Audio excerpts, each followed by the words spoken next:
of a Muslim identity is totally wrong. The beard is a part of the Muslim identity.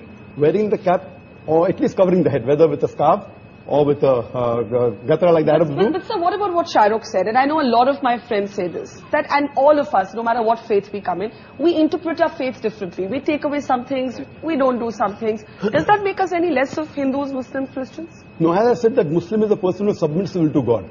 So you cannot say a liberal Muslim or a moderate Muslim. You can say a practicing Muslim, or partly practicing or non-practicing. That's more correct. You know, and to understand Islam, don't look at the Muslim, don't look at me. Go to the scriptures. That is the reason I give talks on Islam and comparative religion. But so as far as the stereotype is concerned, I find that too narrow a definition of Islam.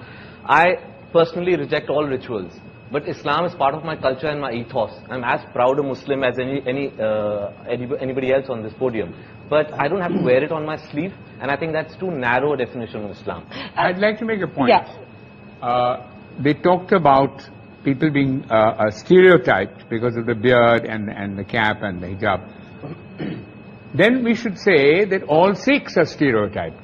Anyone who wears a turban and wears a beard. It's not the same, though. It's not the It's same. not the same. But what has happened, I'll tell you, in fact, India has become, in a strange sense, more liberal, because when Yusuf Khan entered the film industry and adopted the name of Dilip Kumar, that was a time when the whole of India was pretty prejudiced against Muslims, let me tell you.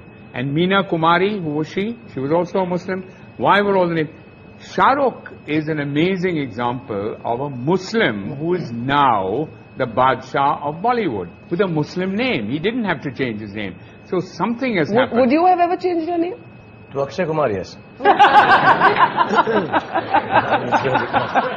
I would never change my name. Now the reverse is happening, Barkha. I know of boys who come from small towns, want to become actors. They change the name to Khan because they think that's the badge of honor. That's the way to do it. That's the barometer of success. No, it's Khan or Kapoor. Sorry, Najib? But Dilip Kumar has now become Allah Rakha Rahman. Yeah. So that's the change. But Now he's no longer a star. Yeah, Shahrukh, you want to make a point, and then Soha and Madani. Yeah, I just want to say one thing. That, you know, I just want to know very clearly, and I'm a Muslim, and I want to know: is it more important for me to look Muslim and see Muslim, or to feel Muslim? I fully respect the scriptures. I fully respect all the hadiths. I have read the Quran in my own way, in Arabic and in English. But I think its time has come, and this genuinely is an appeal, that it is more important to feel Muslim, to feel Hindu, than to look it. And if you do, I mean, if you do, it's absolutely cool.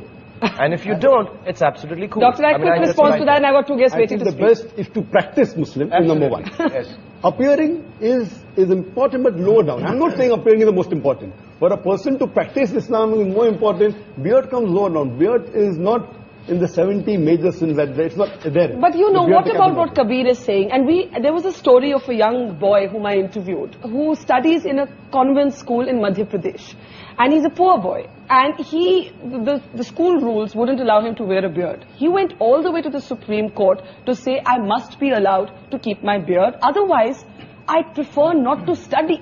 And he actually dropped out of school for a while because of that. The Supreme Court eventually ruled in his favor. And that is my next question, and I want to take that to Madani.